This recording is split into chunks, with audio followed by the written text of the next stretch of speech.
Hi, my name is Addison Castles, and for my fifth sports med project, I will be focused on nutrition, and I chose to learn about creatine and educate myself on the effects and pros and cons and what creatine actually is.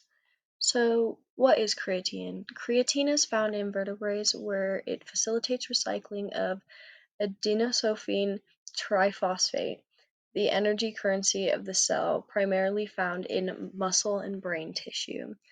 It is also a performance enhancer for gym-related activities, and it has been said that it can increase strength, muscle mass, and performance, and it is said to protect from neurological disease.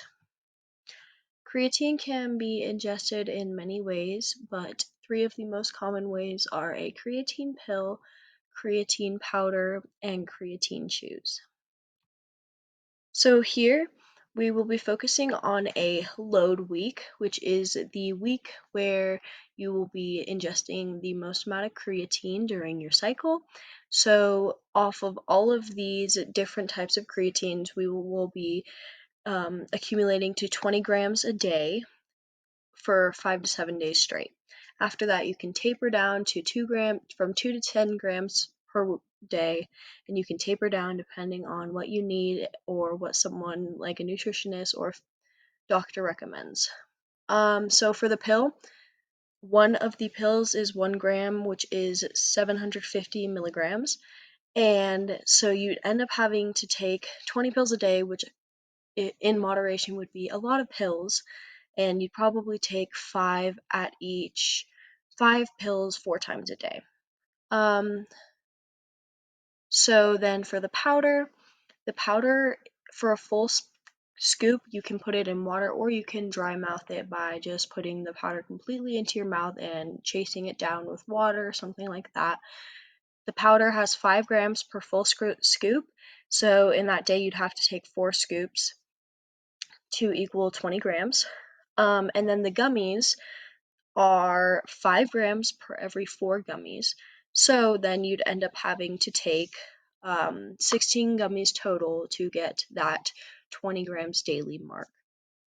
So here are some of the pros and cons of creatine.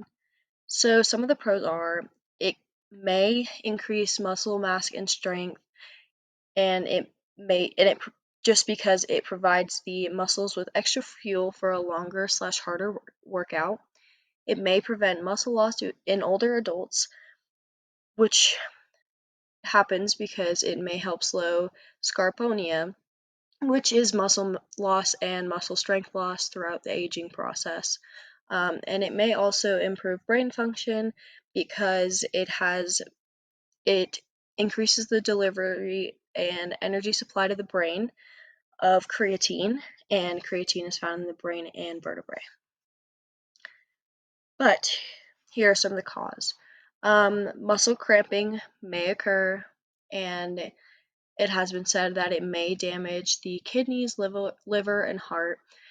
Some of the bad things are it's said that it's only safe to use up to 5 years at a high dosage. And it's best used for sports that don't involve as much running, such as weightlifting, unlike soccer and track and field, because you will end up throwing up because it is so much happening in your body at such a quick rate. Um, and it may cause bloating of the stomach. This isn't really a health issue. I wouldn't say I haven't found any evidence that says the bloating of the actual stomach lining. I have just said, like, in appearance, it seems that the stomach has been bloated, which is more of an appearance issue and not as much of a health issue.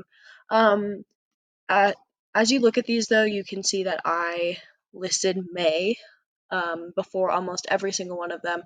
Creatine is fairly new, and there have not been many studies showing exactly the effects, and they don't know exactly how creatine will affect people.